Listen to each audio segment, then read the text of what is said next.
Welcome to Watch Mojo, and today we're counting down our picks for outsider music genres that might be considered strange or obtuse by modern pop chart standards. How they waste themselves away. Number 20. Seapunk. The term genre is loosely defined on this list since styles, such as Seapunk, make up a microscopic section of the electronic music iceberg. This musical movement is obsessed with aquatic and nautical themes and is strongly influenced by 1990s pop culture. Inside the lives of the Seapunkers. For many Seapunkers, leisure time is spent on web pages like Tumblr, where they blog, favorite, and also reblog pictures. Seapunk emerged from the landscape of Tumblr in the early 2010s and doesn't really have a codified sound. Hip-hop, electronic, and 90s style R&B can often all be found mixed together on a Seapunk track. While it started as a trendy internet meme, Seapunk has largely faded from the public zeitgeist. Number 19. Kawaii Metal. To paraphrase the New York pop-punk band of the same name, cute is what Kawaii Metal aims for. The word kawaii translates to a Japanese cultural aesthetic that embodies cuteness and innocence in its design. The band Baby Metal combined kawaii with heavy metal in 2010, and in doing so, created their own strange little subgenre.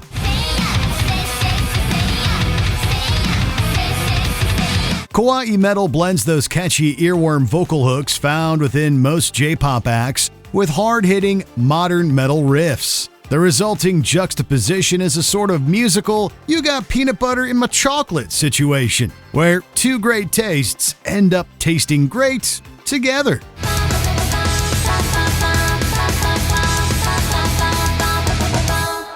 Number 18. Horrorcore. Possessed by evil spirits, voices from the dead. I come forth with grave diggers in a head full of dread.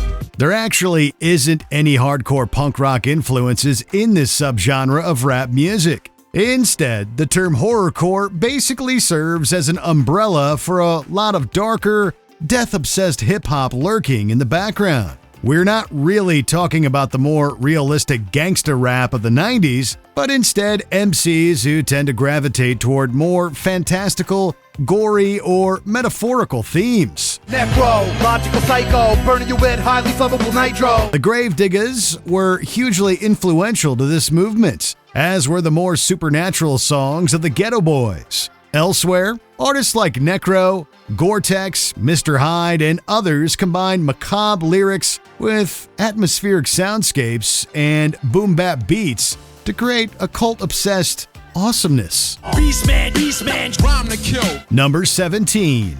Djent. The jury is still out as to whether or not djent is an actual genre of music or simply a style of guitar playing. Fans tend to be split on the two definitions, but many agree that Sweden's Meshuggah helped, for better or worse, forge the djent sound.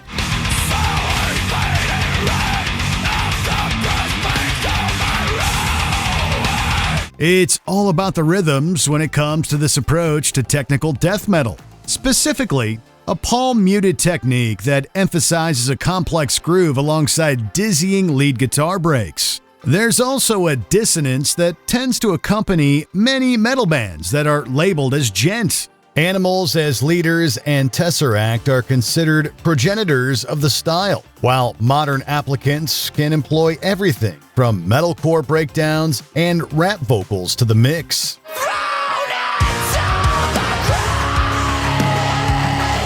Number 16. DSBM. Themes of sadness, longing, and self-destruction embody this controversial subgenre of a metallic style that's globally known for pushing boundaries. DSBM trailblazers like Xasther, Silencer, and Shining took cues from second and third wave black metal artists like Catatonia and Bethlehem. These groups incorporated slower tempos, acoustic sections, and even the occasional clean vocal section to create something new.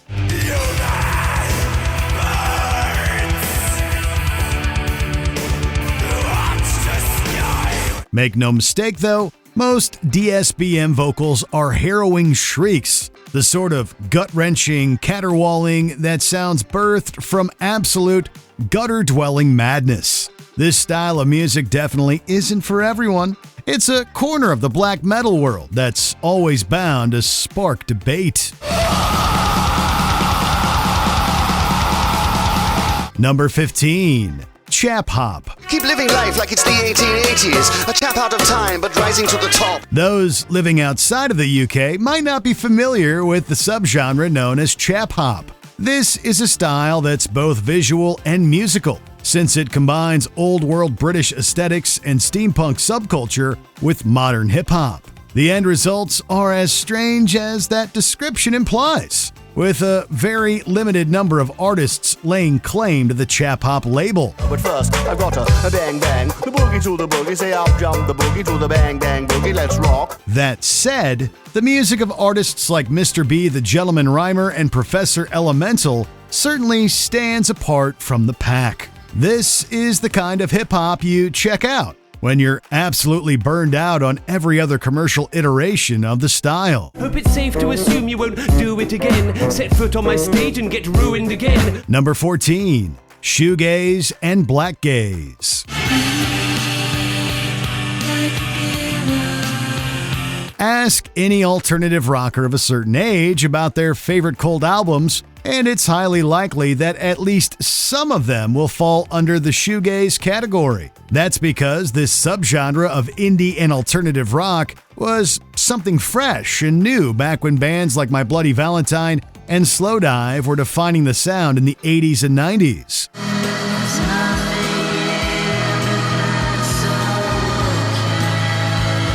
The soft, loud dynamic of quiet, emotional vocals and blasting guitars helped endear these groups to the cool kids of the day. Meanwhile, UK groups like the Chameleons helped influence the Blackgaze movement, headlined by France's Alcest. This take on traditional shoegaze incorporated elements of black metal into the mix and created something that was both bold and beautiful. Number 13. Folk metal. The world of folk metal casts a wide net, under which many bands of varying styles can be found. The core of this subgenre is the embracing of traditional folk elements and tempering them with the aggression of heavy metal. This could be seen in the Jethro Tullisms found within Britain's Skyclad, or the Scandinavian cultural themes of Ensiferum, Moonsorrow, and Bathory. Finland's folky polka-like style called humpa is incorporated by groups like Fintroll and Korpiklani.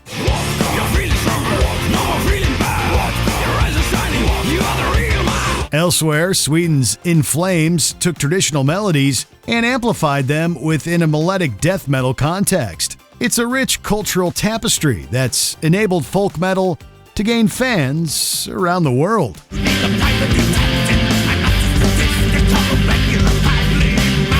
Number 12. Grindcore and Mincecore.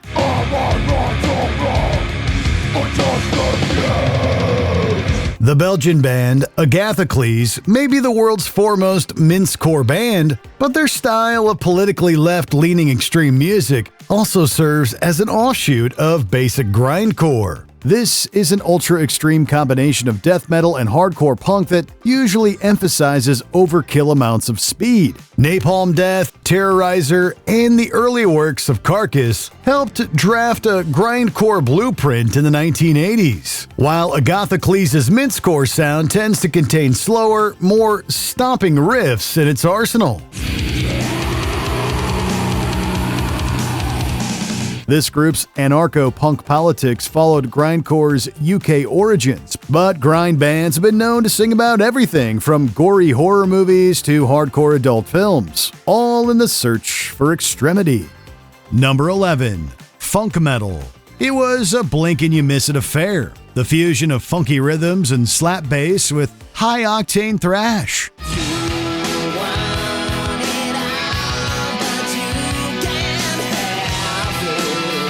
Funk metal was initially hyped by many underground press outlets in the early 90s as the next big thing, but it didn't really pan out that way. This was despite funk metal adjacent groups like Faith No More, Living Colour, and the Red Hot Chili Peppers achieving certified chart success. Today, the term funk metal tends to be applied to more cult artists like Fishbone or Mordred. The latter's San Francisco roots speak to funk metal's West Coast origins, with their traditional Bay Area thrash riffs being tempered with DJ scratches and emotive, exaggerated vocals.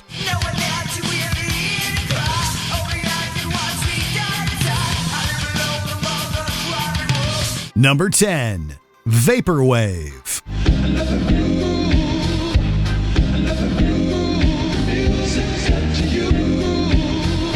Just as a lot of these genres are tough to define, this format is no exception. At its heart, a satire of consumerism, Vaporwave emerged as a genre in the 2010s across various online music communities, beginning with artists such as James Ferraro and Vectroid, just to name a few, and add a heavy dose of 80s and 90s pop culture, then mix samples of smooth jazz and incorporate lounge music while using pitch shifting and loops to achieve a distorted sound, and you've got yourself some Vaporwave.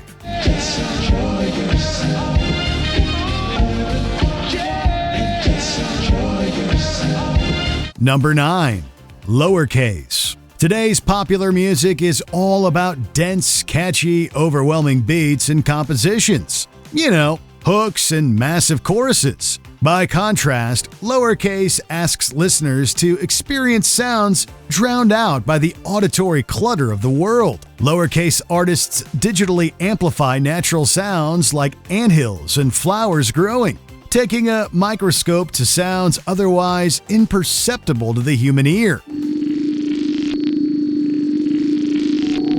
Others, such as Steve Roden, isolate everyday situational sound, like the handling of paper or the sound of a quiet library. I'm looking for some sort of enlightenment. Where do all these things come together? And I'm not interested in making that easy for people.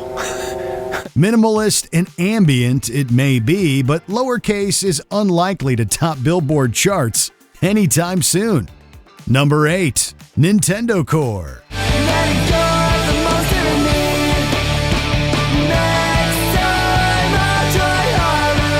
In the early 2000s, Horse the band jokingly coined the term Nintendocore to describe their unique style of music, which combined metal with 8-bit video game-inspired synth.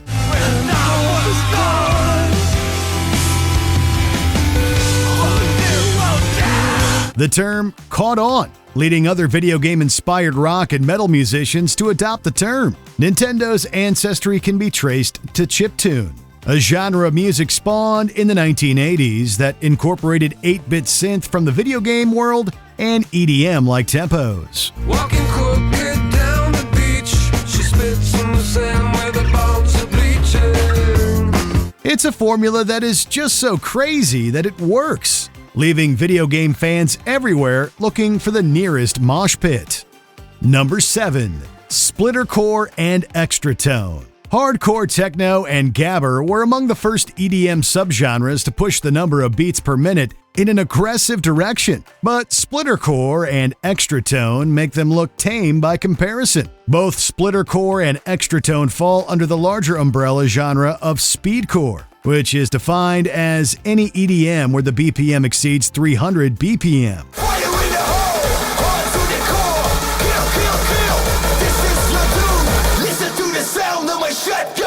Splittercore is speedcore on amphetamines, usually exceeding 600 BPM. It pushes the boundary of recognizable EDM to its very limits, and then Extratone demolishes those limits, going beyond 1000 BPM. In fact, the human brain struggles to keep up, and the individual beats sound like a single pulsating drone.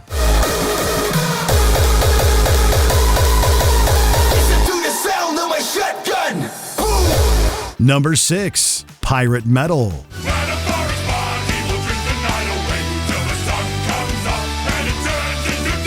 Who were the original metalheads, you ask?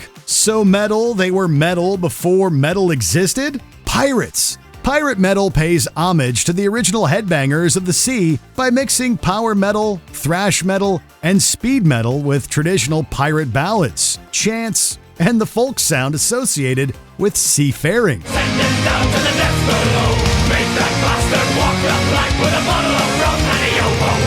Lyrically, pirate metal is all about buried treasure, rum, kidnapping landlubbers, and other pirate pastimes. Pirate metal fans around the world have 80s metal band Running Wild to thank for inventing the genre when they abandoned their satanic imagery for the pirate life with their third studio album, Under Jolly Roger.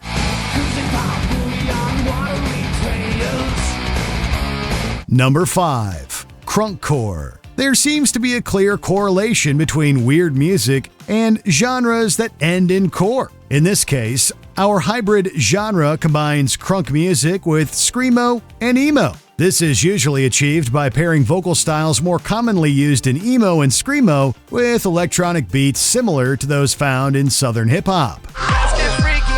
That being said, Crunkcore really feels like an old pastiche of pop culture from 2005 to 2010. Throw everything you can find, including hip-hop, scene kid fashion, emo, screamo, techno, suburban youth, auto-tune, and Hot Topic into the mix, and you get the neon monster that is Crunkcore.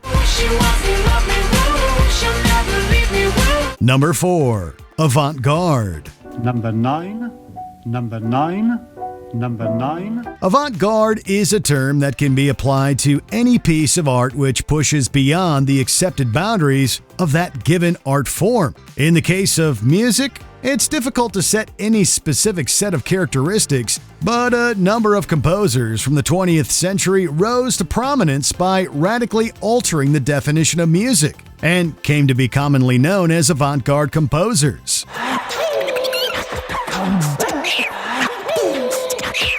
Among them are Arnold Schoenberg, who worked with serialism, a technique of composition using a series of systematic values, and John Cage, whose most infamous piece consisted of 4 minutes and 30 seconds of sitting in front of his piano in silence. Number 3. Catholic psychedelic synth folk.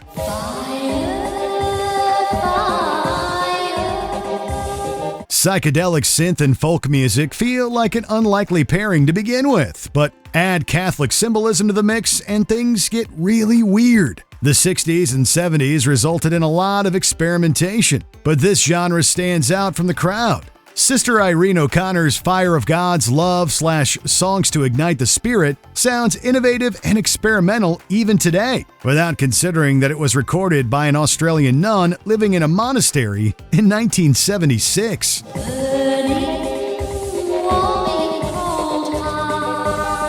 Musicians Pastor John Rydgren and Emily Bindiger each made significant contributions to the genre with their respectively Trippy Releases, Silhouette Segments, and Emily. I must take care of my own head. Number 2. Danger music.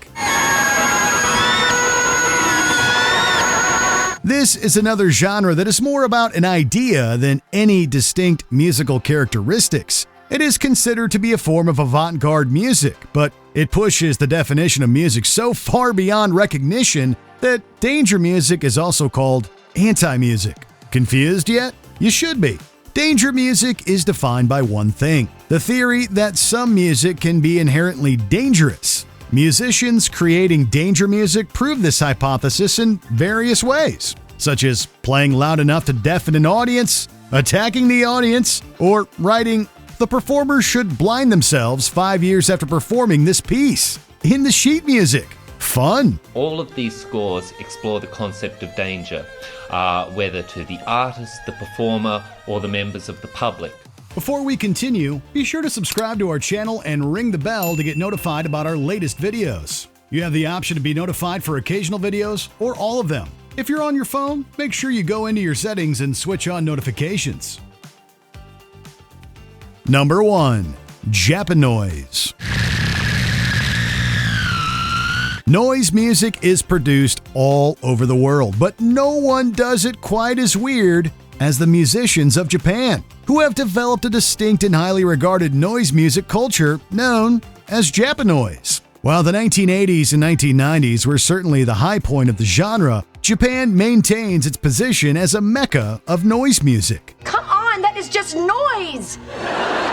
It's not even a song! The Japanoise movement encompasses many subgenres of noise music coming out of Japan, from tabletop electronic noise of MSBR or the Incapacitants, to more punk-inspired Japanoise artists like Ruins. Japanoise has also produced arguably one of the most famous and respected noise musicians ever, Merzbow. Do you actively seek out others who enjoy a niche style of music? What are your thoughts on those that gatekeep their love of a particular genre? Let us know in the comments. Did you enjoy this video? Check out these other clips from WatchMojo, and be sure to subscribe and ring the bell to be notified about our latest videos.